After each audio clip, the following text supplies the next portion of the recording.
यस्य स्वयं स्वभावाप्ति रभावे कृत्स्नकर्मणः तस्मै संज्ञानरूपाय नमोस्तु परमात्मने। जय बोलो पूज्यपाद आचार्य भगवान की जय।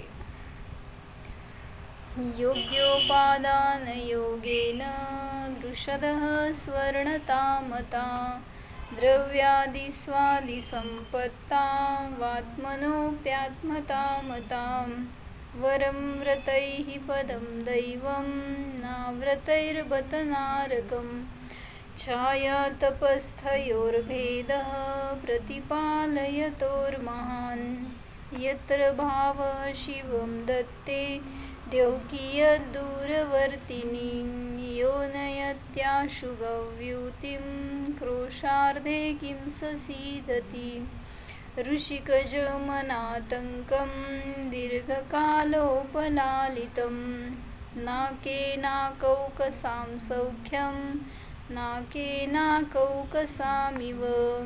वासनामात्रमेवैतत् सुखं दुःखं च देहिनां तथा युद्वेजयन्ते ते भोगारोगा इवापदी। काय सांगितलं होतं अर्थ 6व्या श्लोकाचा? संसारी जीवांचे जे काही सुखदुःख आहेत ते वासना मात्र आहेत, म्हणजे खरं नाही आहे. काय आहे ते? कल्पना मात्र, भ्रम मात्र आहे. ज्याप्रमाणे म्हणजे का? कारण हे सांगितलं संकटामध्ये भोग हे रोगाप्रमाणे उद्वेजित करतात, म्हणजे उत्तेजित करतात, म्हणजे ते नियमाने तुमचा रोग वाढवतात म्हणून ते भोग नको अशी भावना होते जेव्हा आपत्ती येते त्यावेळेस. तर त्याच्यामध्ये पुढे सांगायला लागलेत काय? ज्या देवगतीतील सुखाचे वर्णन मागच्या श्लोकात केले ते सुख खरे सुख नसून सुखाचा भ्रम आहे. विभ्रमामुळे, अज्ञानामुळे अवस्तूला वस्तू समजणे, असुखाला सुख समजणे असा जो अविद्या संस्कार आहे त्याला वासना म्हणतात. काय कळलं?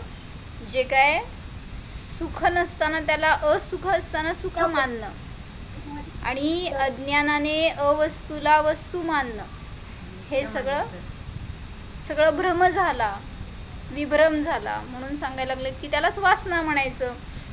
मग ही वासना सम्यक दृष्टीला असते का मिथ्या दृष्टीला असते? हो,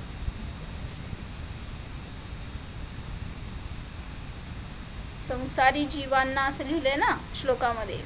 मग सम्यक दृष्टीला आहे का मिथ्या दृष्टीला आहे?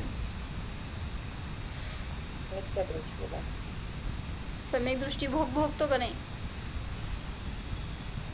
पण वासना नाही. म्हणजे श्रद्धेची निर्मळता झाली आहे ना. श्रद्धा जेवढी निर्मळ आहे तर तिथं तेवढ्या अपेक्षेने तो सुरक्षित आहे. आणि जर श्रद्धेतून पण जर पराशी अटॅच असेल तर तिथं नियमाने त्याची ती वासना त्याला दुःख देणारीच ठरते. पण जे काय परवस्तूतून आनंद मानणं, त्याच्या निमित्तात मला सुख दुःख आहे हे मानणं, हे सगळं मिथ्या दृष्टीची मान्यता आहे. म्हणून इथं देही म्हणत असताना संसारी जीवाची कथा सांगतायत जे कोणी इंद्रियांमध्ये, विषयामध्ये लुब्ध झालेले आहेत. अशा त्या जीवांना सुख आणि दुःख जे वाटतं ते सगळं वासना मात्र आहे. म्हणजे सम्यक दृष्टी जीव आता राम आहे. रामाला सीताबद्दल नव्हतं का हो काय? अनुराग होता, ती गेली म्हणल्यावर शोक झाला, मग सुख दुःखाचा अनुभव केला नाही का त्यांनी?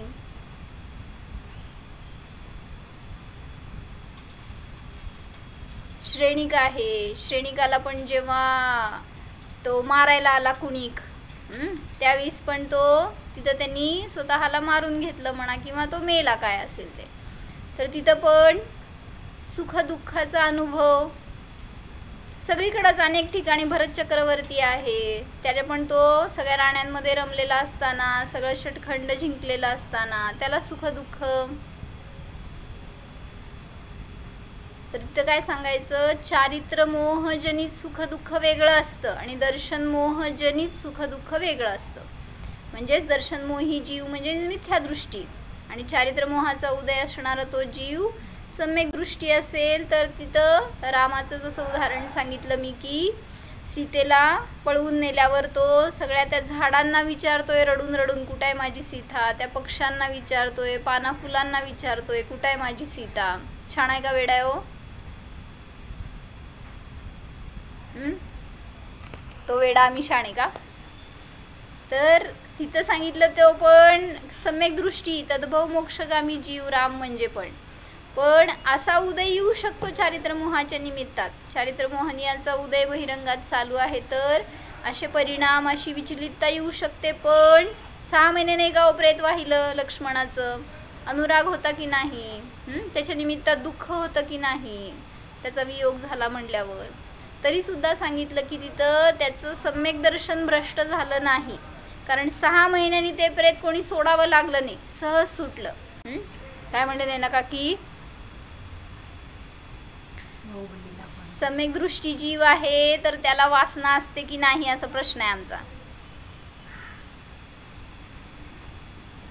6व्या श्लोकामध्ये वासनेचं वर्णन करतायत ना. सुख दुःख हे काय जे आहे ते संसारी जीवाचा असं दिलाय शब्द त्यांनी. सम्यक दृष्टी नाही दिला किंवा मिथ्या दृष्टी नाही दिला तर तिथं तेवढं समजून घ्यायचं की ज्याला दर्शन मोहाचा उदय आहे, सत्व आहे, अजून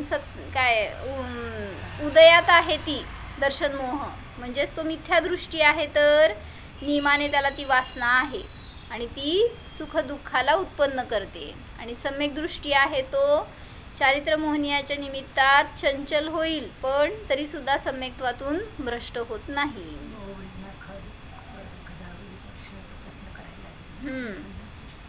काय सांगितलं जातं भरत बाहुबलीच्या स्टोरीमध्ये, भरत भूमी पर है आसन किंतु शल्य था एक मन में, भरत भूमी पर है आसन असं काहीतरी होतं ना. म्हणजे त्या भरताच्या भूमीवर आहे मी असं शल्य होतं बाहुबलींना असं सांगितलं जातं. सत्य का असत्य हे. बाहुबली म्हणजे भावलिंगी संत होते 6व्या-7व्या गुणस्थानात झुलणारे आणि त्यांना शल्य आहे म्हटलं तर शल्य मिथ्या दृष्टीचं लक्षण असतं. त्यामुळं सगळं हे कथारूपाने घटवलं जातं परत मानवयोगामध्ये. पण ते कितपत सत्य हे आपल्या बुद्धीने पडताळायचं. तिथं काय विचार येणार आहे का, हा माझा भाऊ आहे, मुनी आहेत आपली साधना करतायत आणि तिथं काय विचार येणार आहे, हा भाऊ आहे, त्याची ही भूमी आहे, त्याच्यावर मी उभारलोय, किती चुकतोय, काय विचार आहेत. बस मी आत्मा आहे, सगळ्यापासून भिन्न आहे, हे वेदन चालू आहे त्यांचं. तर आणि त्यांची तशी योग्यता म्हणा की तिथं येऊन ते कावळा बसायला आणि फांदी तुटायला गाठ असती ना, तसं भरताने येऊन क्षमा मागितली आणि इकडे यांचे कर्म निर्जरा करत ते मोक्षाला गेले.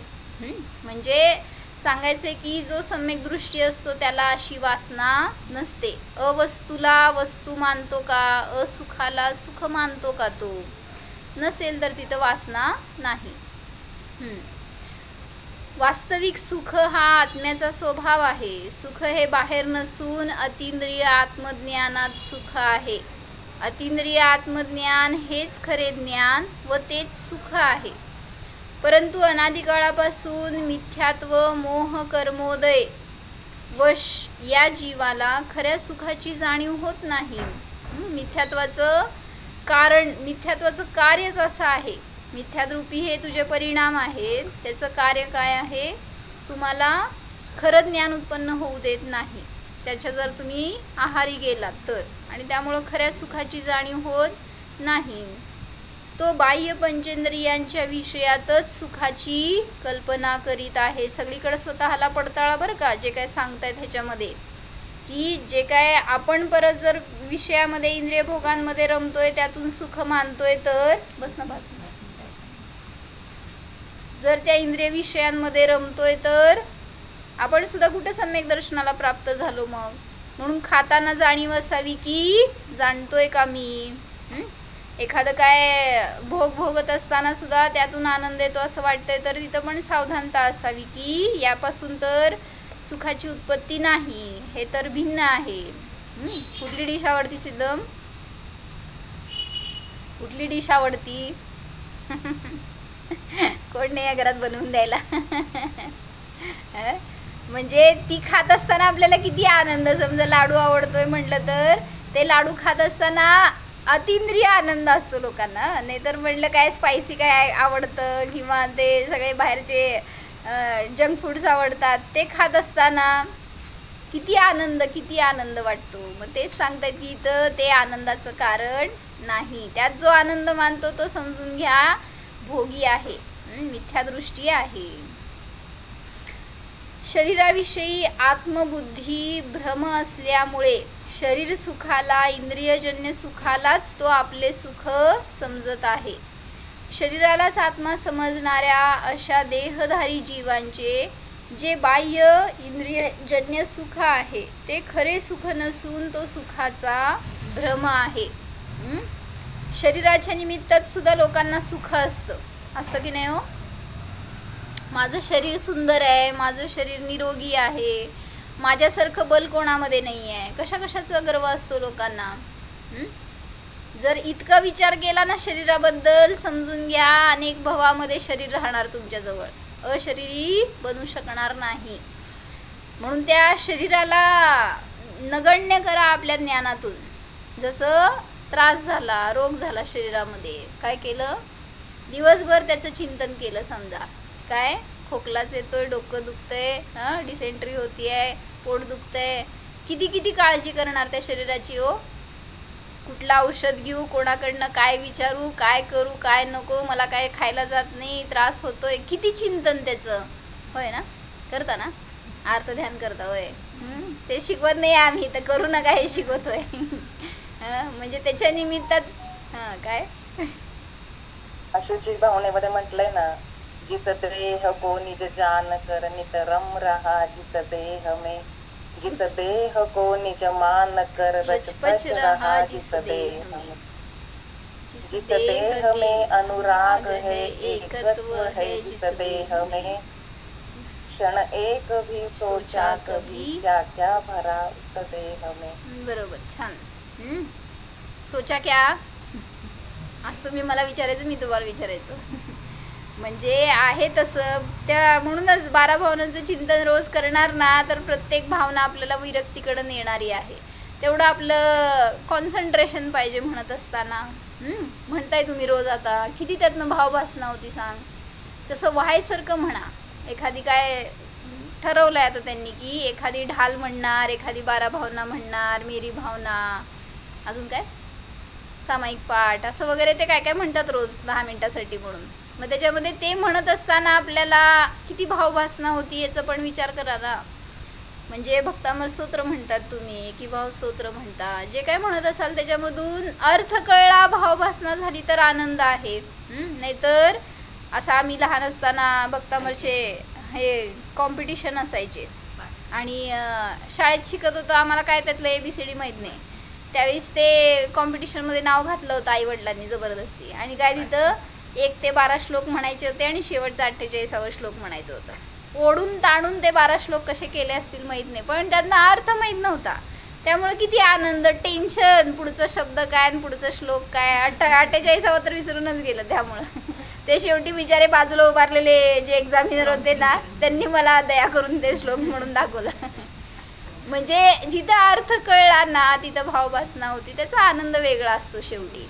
म्हणून सांगतात तिथं की शरीराविषयी ज्याला आकर्षण आहे, शरीरामध्ये ज्याचं एकत्व आहे, ज्याचं म्हणजे मी हेच ठेवून बघा बरं का सगळीकडं, माझा आहे का, त्या शरीराशी मी किती एकरूप होऊन चिंतन करतोय त्याच्याविषयी.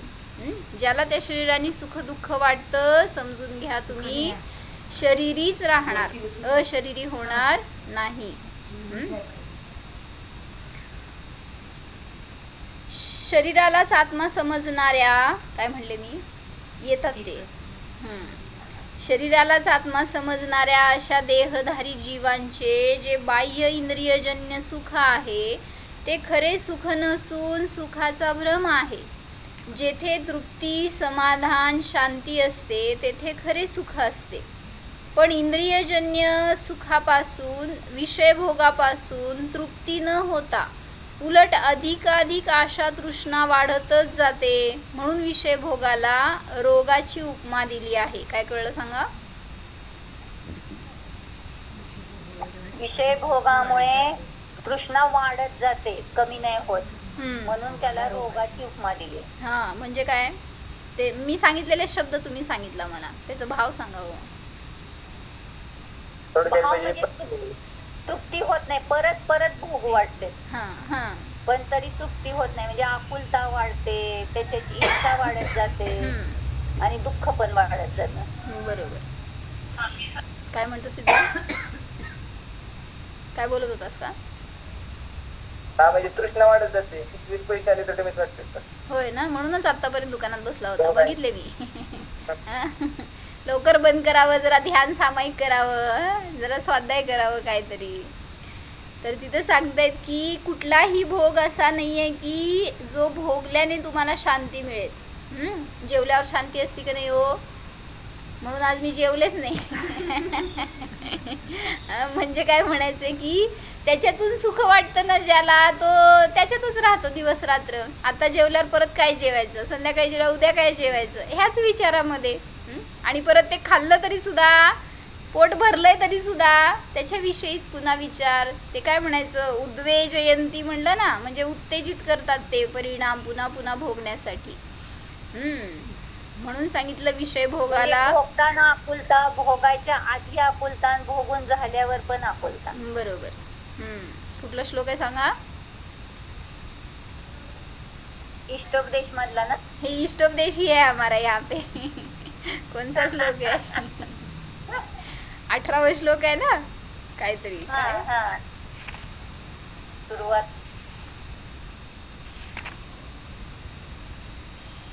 नाही, 17वां श्लोक आहे. आरंभे तापकान प्राप्ता व तृप्ती प्रतिपादकान अंते सुगुस्त्यजान कामान कामं कह सेवते सुधीही. आता अर्थ सांगा बघू. म्हणजे भोग हे मिळवताना प्रारंभी सुद्धा कष्ट देतात, प्राप्त झाल्यानंतर तृप्ती न होता तेव्हा सुद्धा कष्ट देतात, आणि जेव्हा अंत आला त्याचा तेव्हा सुद्धा कष्ट देणारेच असतात. म्हणून सांगितलं आणि अशा भोगाची इच्छा कशी काय करेल ना. म्हणून सांगितलं तो विषय भोगात अडकलेला किडा नाही आहे. जो ज्ञानी आहे, सम्यक दृष्टी आहे, तो त्यापासून विरक्त राहतो. काय म्हणताय? ज्याप्रमाणे शेवटी तरी 12 वाजेपर्यंत भूक लागत नाही. कोणी एकाच नसलं तेव्हाच गेलं की काय कधी दूध असंच अनेकांचे अनुभव ऐकलेत आम्ही. काय ऐकलं का तुम्ही? काय म्हणलं त्यांनी? म्हणले असं तर उपवास करू आम्ही, नाहीतर एक आसन म्हणल्यावर 12 वाजता 2 वाजता जीव. पण रोज काय असते हो, कधी खाऊ आणि कधी गिळू असं असते लोकांची प्रवृत्ती. म्हणजे तिथे आम्हाचा आहार झाल्यावर पण असं अनेकांचं बघितलं बरं का आम्ही. आहार झाल्यावर कधी जेवायला बसू असं असते ग ही सगळ्यांची. म्हणजे विल पॉवर आहे ती. शेवटी तुमची इच्छाशक्ती आहे की तुम्ही रेडी. बरोबर. उपास आहे तर आज मला म्हणजे ज्ञानपूर्वक त्याग असेल तर त्याला अर्थ आहे, नाहीतर तुमचं करणं किती उत्कृष्ट असू दे ते सगळं व्यर्थ आहे. आपण कशी सूचना देतोय आपल्याला त्याच्यावर अवलंबून. बरोबर. काय सूचना दिली हो? अशी सूचना रोज द्यायची असती. काय स्वभावी आहे अशी सूचना सतत द्यायची. मी खायचंच म्हणीना, रोजचं म्हणतीये तुम्हाला. म्हणजे रात्री झोपताना सूचना द्या, 5 वाजता उठायचंय, ध्यान करायचंय, सामायिक करायचंय, किंवा दिवसभरामध्ये आपल्याला सूचित करा की मला स्वाध्यायाला वेळ काढायचा. बरोबर 5 वाजता जागे होतो बरं का. त्याच्यात ते जागा झाल्यावर ध्यान करायला पाहिजे. लोक मोबाईल घेऊन बसते, काय करणार मग? त्या मोबाईलचं ध्यान होतं. तुम्हाला काय माहिती, रात्रीतनं सुद्धा अनेकांचे बघितले असे की मोबाईलचा त्याग झोपून उठेपर्यंत करायचं. बरोबर. काय सांगतायत त्यांनी? मोबाईलचा त्याग करा झोपून उठेपर्यंत. जेव्हा म्हणजे घेतलं बरं का अनेकांनी. असं एका डॉक्टरांनी त्यांचा एक्सपिरियन्स सांगितला की म्हणले सकाळी उठल्यावर मी असा नियम केला आणि बघितलं त्याचे रिझल्ट्स म्हणले, सकाळी 6ला मी उठतो तर 10 वाजेपर्यंत त्यांचे रुटीन चालू असतात, जे काय त्यांचं वॉकिंग म्हणा, काय खाणं पिणं म्हणा, आंघोळ म्हणा, 10 वाजेपर्यंत व्हॉट एव्हर कंडिशन मी काय ते मोबाईल बघणार पण नाही. डॉक्टर बरं का म्हणल्यावर ते पेशंट ओरडतच बसावं तिकडे. पण त्यांनी नियम केला होता की मी 10 वाजेपर्यंत घेणार नाही. मग पेशंटना पण माहिती आहे 10 शिवाय यांना कॉल करायचं नाही. मग असं करू शकत नाही का आपण? आपल्याला सकाळी उठल्या उठल्या बघावं लागतंय. ते म्हणतात ना करतले ते 24 तीर्थंकर बघायचे सोडून त्याच्यातच मोबाईल ठेवलेले असते तो लोक आणि त्यातच दर्शन चालू असतंय. म्हणून सांगितलं भोग हे कसे रोग असतात, डोळे खराब व्हायलेत लोकांचे पण तरी सुद्धा शाण होत नाहीये, शाण पण येत नाहीये. बरं चला, कोणाचं आपल्याला काय काढायचं नाही, आपल्यासाठी आपण सुधारायचं आहे की असे रोग आपल्याला नको, असे भोग आपल्याला नको, अशी बुद्धी आपल्याला नको की त्यामध्ये जी आसक्त करेल, जी वेडी बनवेल आपल्याला, अशी वासना नको. मग त्यांनी घेतलंय ना, जसं आजच घटना झाली. काय झाली हो घटना आज? ब्रेकिंग न्यूज ऐकली असेल की काय झालं हे घटवा बघू श्लोक त्याच्यामध्ये. वासना मात्र मेव इतत् सुखम दुःखम च देही नाम तथा युद्वे जयन्ते ते भोगा रोगा इवापदी. सांगा कसं? आपत्ती काळामध्ये भोग हे रोगाप्रमाणे भासित होतात. हा बोला बोला. नाही नका की 256 जण गेली. काय सांगताय काय? नाही नका की कोणती घटना सांगत होते? विमान कोसळल्याची का? हा, अहमदाबाद वरून लंडनला चाललेलं विमान होतं आणि ते टेक ऑफ झाल्या 1 मिनिटात क्रॅश झालं आणि त्या प्लेनमध्ये काहीतरी 245 का काय बसलेले काय म्हणायचं प्रवासी होते. 242 पॅसेंजर. होय, बर आकडा पण पाठ करून ठेवले. तर ते असं कळलं की त्यातनं कोणी जगलं नाही. काय केले होते हो भाव? कोणी कदाचित भोगासाठी लंडनला चालला असेल, कोणी काय आपल्या शेवटी धनप्राप्ती म्हणजे पण भोगच की. धनाच्या आशेने जर तिथं जातोय तर काय म्हणताय? एक बचावलं होय. बर अपडेट्स. हा नाही मी पण बघितलं पण ते फेक आहे म्हणतात, कारण कसलं झालं होतं ते, त्यातनं कोण वाचायचं अशक्य आहे असं म्हणतात. बरं ठीक आहे. मला म्हणायचं होतं की असे भोग आपत्ती काळामध्ये असं अनेकांचं पण झालं की जेव्हा पूर आला होता ना, तर ते पूर म्हणजे आता जे पाऊस झाला जास्ती ना, तर त्यावेळेस ते पुलावर पाणी आलं होतं आणि तो एक मनुष्य पूल ॲक्च्युली बंद केला होता जाऊ नका म्हणून लोकांना, कारण फोर्स खूप होता पाण्याचा. पण त्या मनुष्यानी 2 व्हीलर घातली. थांबा हो जरा, इतकं लगेच आसक्त काय म्हणायचं त्याला, आकुल घेऊ नका. तर त्यांनी ती गाडी घातली, अजून होता चांगलं कंडिशनमध्ये, त्याला सगळे मागून सांगतायत तुझी गाडी जाणार नाही, फोर्स जास्त आहे पाण्याला, जाऊ नकोस.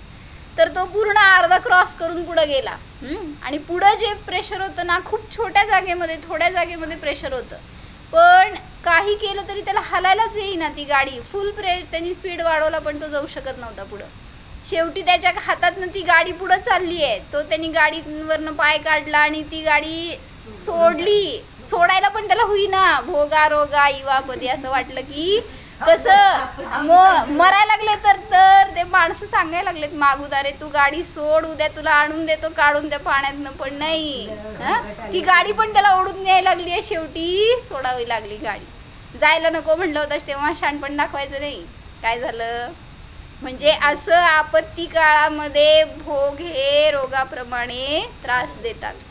म्हणजे इवन असं पण की जर ती काय बस होती आणि ती पाण्यात पडली होती तर सगळ्यांचं सामान त्या बसमध्ये होतं आणि ते सामान बुडायला लागलं म्हटल्यावर लोक जीव बुडायला ते बघणार नाहीत. सामान सगळं गोळा करायचं, इकडं गेलं का तिकडं गेलं, मरतायत हे दिसत नाही, पण सगळे हे भोगा रोगा इवापदी. सगळे भोग गोळा करायची इच्छा आणि ते सांभाळायची. म्हणजे अशा अनेक घटना ज्याच्यामध्ये की दिसून येतं. आपल्यापैकी ते पॉपकॉर्न तिच्या बहिणीचा मुलगा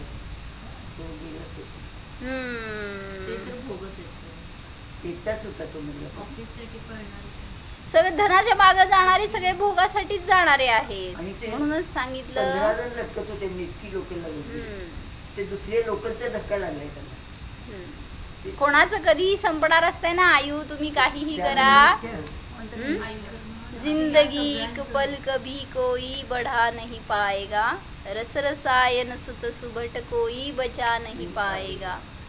काय करू शकणार आहे तुम्ही जेव्हा आयु संपणार असेल? त्या सगळ्या 242 ना, त्या सगळ्यांनी जर एका वेळेस आयु बांधली असेल संपणार आहे अशी, तर कोण वाचवणार होतं त्यांना? त्यामुळं ती संपली आहे त्यावेळेस. एकाच ठिकाणी संपणार. हा तेच की, तसे आपण काहीतरी निषेध बांधलेले असतात.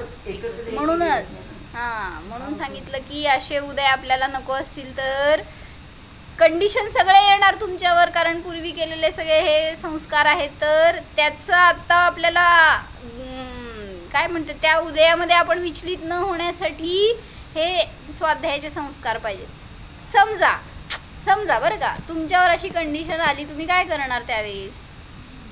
पाण्यात गेलात समजा, किंवा विमानात जाऊ नका कधी, पण असं गेलात आणि काय झालं, म्हणजे मला आज एका भैयांचा असा मेसेज आला बरं का, ते झाल्या 1:30 वाजता ते झालं, तर 2:30 वाजता सगळ्या व्हायरलच एकदम. म्हणजे काय म्हणलं ते न्यूज, लोकांना काय मिळेल त्याचं लगेच स्फोटच करायचा असतो. तर त्यांनी म्हणले की म्हणून मी प्लेनमध्ये बसणार नाही असा नियम केलाय म्हणले ते भैया बरं का. मी म्हणले म्हणूनच मी फॉरेनला जाणार नाही असा नियम केलाय. म्हणले काय ते हवेत राहायचं म्हणले, म्हणून मला नको वाटते. मी म्हणले नियमच करून टाकलाय, फ्लाईटमध्ये बसणार नाही.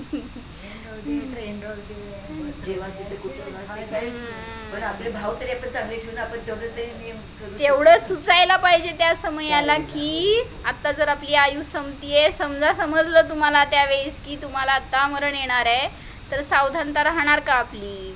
हे सगळं नाही तर तत्वज्ञान शास्त्रातच राहतं, आपल्या जीवनात उतरवायला पाहिजे. ते त्यावेळेस परीक्षेची वेळ असताना ते आठवायला पाहिजे, त्याचा वापर करून घ्यायला पाहिजे.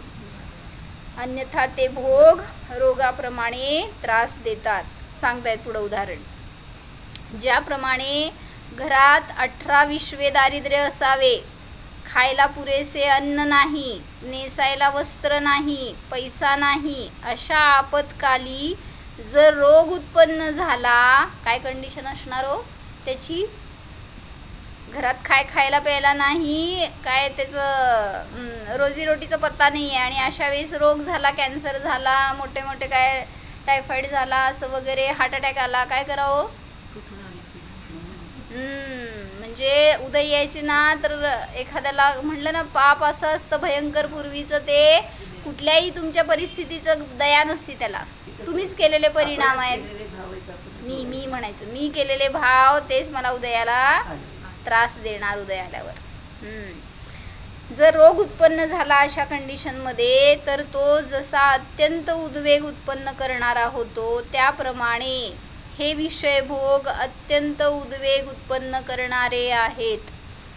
शरीरात सामर्थ्य उरले नाही, अवयव शिथिल पडले, मरण जवळ आले तरी देखील विषय भोगाची इच्छा कमी होत नाही. हे सांगितलंय एका ठिकाणी की जसं जसं वय वाढत जातं ना, तसं इंद्रियांची आसक्ती वाढते. सांभाळून सावधान. म्हणजे रसनेंद्रिय इतकं प्रबळ होतं ना, कोणाचं ऐकत नाही. मग तेव्हा मला हे पाहिजे म्हणजे पाहिजे. नाही का, अंजली जल समजवानी तीन होती जा रही, प्रत्येक पद जल जगदा नसती गाती जा रही. बरोबर.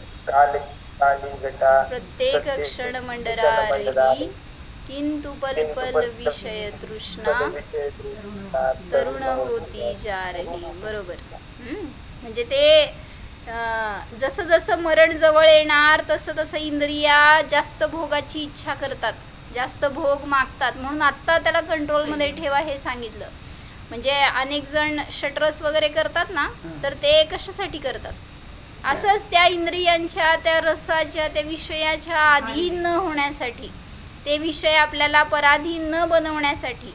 करू शकता का हो? फक्त एक रविवार करायचा. करणार का? म्हणजे असं मी स्वतःला तयार करते बरं का. मला जर असं ते रविवारचं टेन्शन आहे, दुसरं काय नसते. म्हणजे त्या दिवशी म्हणलं आपण उपास करून चालतंय, असं अनेक जण असं करतात. म्हणजे ते लोड शिवाय चालत नाही म्हणल्यावर. करते आता. होय. तर सांगितलं की असं ते भोग सगळे रोगाप्रमाणे उद्वेग उत्पन्न करतात. शरीरात सामर्थ्य उरले नाही, अवयव शिथिल पडलेत, मरण जवळ आले तरी देखील विषयभोगाची इच्छा कमी होत नाही. म्हणजे मरण जवळ आलं तरी सुद्धा विषयभोगाची इच्छा कमी होत नाही. मी हे रसनेंद्रियाविषयी सांगितले. अजून सांगा. मरण जवळ आल्यावर काय काय भोगू वाटतं? मनात नाही हे इच्छा असेल तर नाहीच काय भोगू वाटणार ना. ज्याला वाटतं त्याचं विचारायला हो, असं तुमचं नाही. असा विषय चाललाय आमचा की आपल्याला आपल्या शरीरावर कंट्रोल आहे का?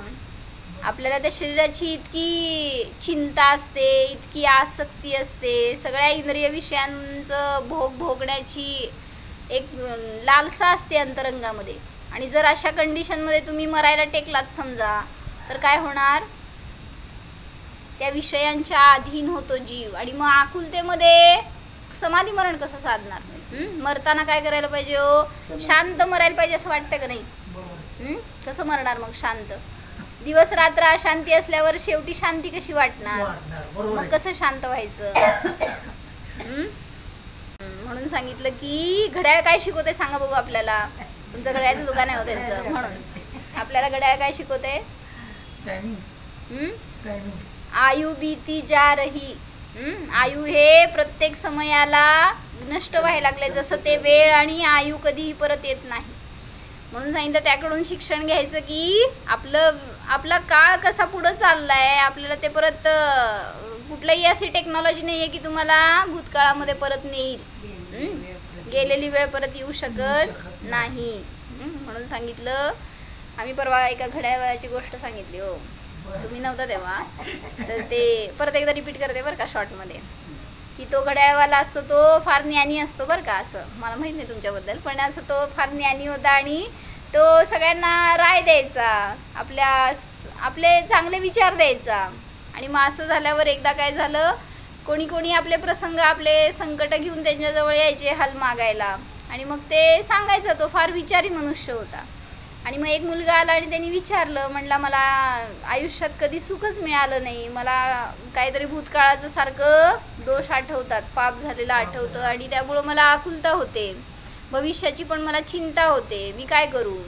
मग त्यावेळेस त्या घड्याळवाल्यांनी सांगितलं, असं तुम्ही सांगत जावं सगळ्यांना येणाऱ्या जाणाऱ्यांना. ते म्हणले घड्याळ शिकवतं वर्तमानामध्ये जग. जर तू भूताचा विचार म्हणजे भूतकाळाचा विचार केला किंवा भविष्यकाळाचा विचार करत बसणार तर वर्तमान नष्ट होईल तुझा. एवढंच वाक्य त्याच्या जीवनामध्ये परिवर्तन आणणारं ठरलं. म्हणजे आपण पण तेच करतो, वर्तमान सोडून किती चिंता आहे सांगा पोराबाळांची, काय होणार, आत्ताची पिढीने त्या पुढची पिढी, त्या पुढची पिढी, किती लांबचा विचार. आपण आहे ते आत्ता भोगत नाही आणि सगळं असं दूरवरचं प्लॅनिंग करून ठेवतो. म्हणले असं असलेलं पण आपलं वर्तमान म्हणून वाया जातो. म्हणून म्हटलं की भोग हे आपल्याला कधीही शांती देणारे नसतात, समाधान सुख देणारे नसतात. मरायला टेकलेला तो जीव विषय भोगासाठी दुसऱ्या जीवाचा प्राण देखील घेण्यास तयार होतो. म्हणजे जर सांगितलं ना, ती सुभद्रा, आम्हा सांगतात नेहमी गोष्ट, सुभद्रेची आसक्ती असते, काय त्यांची नाव आपल्याला येत नाहीत, आम्हाला चिलाती. हा बरोबर, चिलाती. त्यांनी सुभद्रेची मागणी केली, पण सुभद्रेचे वडील त्याला जाणत होते की चिलातीचा स्वभाव चांगला नाही आहे, म्हणून त्यांनी दुसऱ्याशी लग्न ठरवलं. तर ती त्याला मिळू नये म्हणून त्या मंडपातनं उचलून नेली चिलातीने. आणि मग नेत असताना रस्त्यात श्रेणिक मागं येत होता की अन्याय होऊ नये कोणावर. श्रेणिक राजा होता तिथला. आणि मग त्यांनी काय केलं, त्याला पकडून तो आता मारणारच हे समजलं चिलातीला की त्यांनी सुभद्रेला संपवलं. का? मला मिळाली नाही तर ती दुसऱ्याला पण मिळू नये, हेच सांगितलं इथं. विषय भोगासाठी दुसऱ्याचा जीव सुद्धा घेण्यासाठी कोणी मागं सरकत नाही. तिला मारलं आणि तो गेला पुढं सरळ समोशरणामध्ये. समोशरणात गेल्यावर भगवंतांचं दर्शन केलं की भाव बदलले. आणि काय झालं, विरक्ती झाली, दीक्षा झाली. श्रेणिक येऊन पोचेपर्यंत मुनी होते तिथं. काय करायचं आता? असं झटपट पण होत असतंय. किती लांब तेवढं पुण्य असं. जबरदस्त पाहिजे. हा, नाही भाव तसे उज्ज्वल भाव झाले. पाहिजे, पुण्य असं पाहिजे. ते वाचण्यासाठी नाही बरं का, त्यांनी भावलिंगत्व प्रगट झालं चिलातीला. जेव्हा त्यांनी दीक्षा घेतली भगवंतांसमोर, सगळ्या आपल्या पापाचं प्रतिक्रमण पश्चाताप करून सगळे ते नष्ट केले कर्म. दीक्षा घेऊन मुनिवेश घेऊन आता जाऊन जंगलामध्ये तपस्या करतायत, तर सुभद्रेचा जीव व्यंतर झाला. कारण तिला मारलं होतं ना, आणि तो आला तिच्याजवळ. चुकलं, ती आली त्याच्याजवळ. जेव्हा हे मुनी ध्यानस्थ होते तेव्हा. आणि तुला माझ्या शरीराची आसक्ती होती ना, म्हणून त्यांनी प्रत्येक रोमारोमात त्यांनी स्वतःचं रूप बनवलं घारीचं त्या देवानी, आणि प्रत्येक रोमारोमात टोची मारल्या. आणि असे मोठे मोठे किडे पडले त्यांच्या शरीरात, तरी सुद्धा मुनी निश्चल राहिले. म्हणजे पाप करताना सावध नसतो, पण फळ भोगताना मग हाय हाय करत राहतो. पण तिथं त्यांनी काय केलं, निर्जरा केली, आणि त्याच्या निमित्तात त्यांना त्या कर्मांचा नाश झाला. म्हणजे आपल्याला पण काय समजून घ्यायचं या गोष्टीवरून, आपण पण असे अनेक विषय भोगतो, त्यामध्ये अंध झालेलो असतो. म्हणून मध्ये आंधळ्यांचे प्रकार सांगितले होते ना, त्यातले हे विषयांध 7 प्रकारचे आंधळे सांगितले होते. उद्या तुम्ही मला बघून सांगायचं किती प्रकारचे अंध असतात. 7 प्रकारचे अंध माहित आहेत का? वीरसागर महाराजांनी सांगितलंय, त्यांच्या लेखामध्ये लिहिलेले होते. तर ते हुडकून काढा आणि मला उद्या सांगा, आपण अंध आहोत की नाही, किंवा त्या 7 भेदांमध्ये आपण कुठं बसतो. ठीक आहे. जाणा हा मी सुखस्वभावी जीव आहे. माझे सुख माझ्याच अधीन आहे, पराधीन नाहीच. मला मरणाचे भय नाही, जीवनाचा मोह नाही. मी तर या निरहित जीव आहे, अजर आहे, अमर आहे, अजन्म स्वरूप आहे. निर्वासना स्वरूप आहे जाणा, सुख दुःखाच्या अतीत आहे जाणा. निर्मोह स्वरूप आहे, निरासक्त स्वरूप आहे. मी शुद्ध जीवच आहे, निर्णय करा. शुद्धोहम निर्मम स्वरूपोहम. ओम